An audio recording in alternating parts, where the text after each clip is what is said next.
Congress high command ಹಿಂದೆಲ್ಲ weak high command ಅನ್ನೋ ಟೀಕೆಗಳಿಗೆ ಗುರಿಯಾಗ್ತಾ ಇತ್ತು.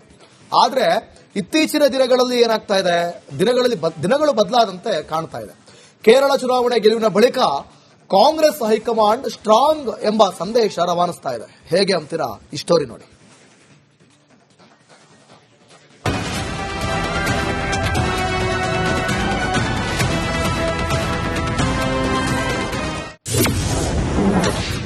ಸಂಪುಟ ಪಟ್ಟಿ ಫೈನಲ್ ಮಾಡಿದ ಹೈಕಮಾಂಡ್. ಕ್ಯಾಬಿನೆಟ್ ವಿಸ್ತರಣೆ ವೇಳೆ ಸ್ಟ್ರಾಂಗ್ ಮೆಸೇಜ್.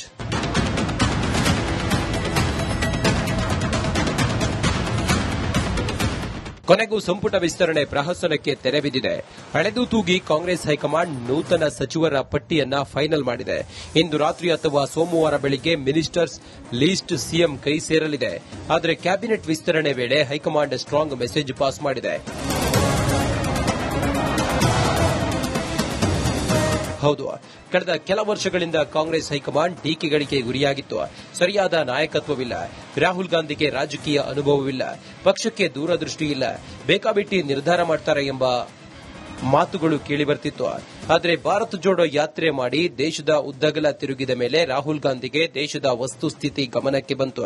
ಕಳೆದ 3 ವರ್ಷಗಳಿಂದ ಸಕ್ರಿಯವಾಗಿ ಪಕ್ಷದ ಚಟುವಟಿಕೆಗಳಲ್ಲಿ ಭಾಗಿಯಾಗಿದ್ದರು. ಇತ್ತೀಚೆಗೆ ನಡೆದ ಪಂಚ ರಾಜ್ಯಗಳ ಚುನಾವಣೆ ಪೈಕಿ ಕೇರಳ ಚುನಾವಣೆ ಗೆಲುವು ಕಾಂಗ್ರೆಸ್ಗೆ ಹೊಸ ಹುಮ್ಮಸ್ಸು ಕೊಟ್ಟಿದೆ. ಪಕ್ಷದಲ್ಲಿ ನಾನಾ ಬದಲಾವಣೆ ಮಾಡುತ್ತಿದೆ. ಅದರ ಎಫೆಕ್ಟ್ ಈಗ ರಾಜ್ಯ ಕ್ಯಾಬಿನೆಟ್ ವಿಸ್ತರಣೆ ಮೇಲೂ ತಟ್ಟಿದೆ.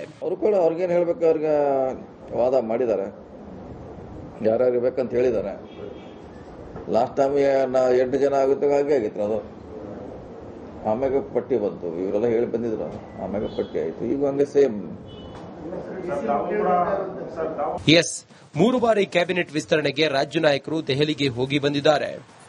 ತಮ್ಮ ಆಪ್ತರಿಗೆ ಸಚಿವ ಸ್ಥಾನ ಕೊಡಿಸಬೇಕು ಅಂತ ಹಲವು ಪಟ್ಟುಗಳನ್ನು ರಾಜ್ಯ ನಾಯಕರು ಹಾಕಿದ್ರು. ಆದರೆ ರಾಜ್ಯ ನಾಯಕರ ಬೇಡಿಕೆ ಮತ್ತು ಪಟ್ಟುಗಳಿಗೆ ಕಾಂಗ್ರೆಸ್ ಹೈಕಮಾಂಡ್ ಜಗ್ಗಲೇ ಇಲ್ಲ. ನಾವು ಸಮಯ ಕೊಡುವವರೆಗೂ ಕಾಯಿರಿ ಎಂದು ರಾಜ್ಯ ನಾಯಕರನ್ನೇ ಕಾಯಿಸಿದೆ. ಸಚಿವಾಕಾಂಕ್ಷಿಗಳು ಹೈಕಮಾಂಡ್ ಅಂದ್ರೆ ಏನು ಎಂಬ ಬಿಸಿ ಮುಟ್ಟಿಸಿದೆ. ಈ ಮೂಲಕ ಹೈಕಮಾಂಡ್ ನಿರ್ಧಾರವೇ ಅಂತಿಮ.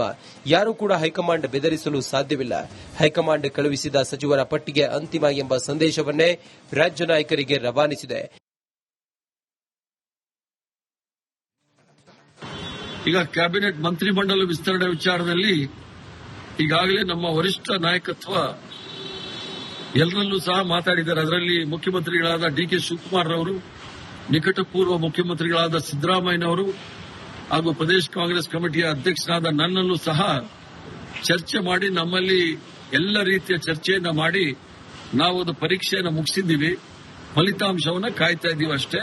ಫಲಿತಾಂಶ ಅದು ಆದಷ್ಟು ಬೇಗ ಪ್ರಕಟಣೆ ಆಗುತ್ತೆ ಅನ್ನೋದು ನನ್ನ ಭಾವನೆ. ಒಟ್ಟಲ್ಲಿ ಕಾಂಗ್ರೆಸ್ ಹೈಕಮಾಂಡ್ ಬದಲಾಗಿದೆ. ಮುಂದಿನ ಚುನಾವಣೆ ದೃಷ್ಟಿಯಿಂದ ಪಕ್ಷದಲ್ಲಿ ಹಲವು ಬದಲಾವಣೆ ಮಾಡುತ್ತಿದೆ. ಹೊಸ ನಾಯಕತ್ವ ಬರಬೇಕೆಂದು ಹಲವು ಪ್ರಯೋಗಗಳನ್ನು ಪ್ರಯೋಗಿಸುತ್ತಿದೆ. ಇದು ಎಷ್ಟರ ಮಟ್ಟಿಗೆ ಸಕ್ಸಸ್ ಆಗುತ್ತೆ ಅನ್ನೋದೇ ಸದ್ಯದ ಕುತೂಹಲ.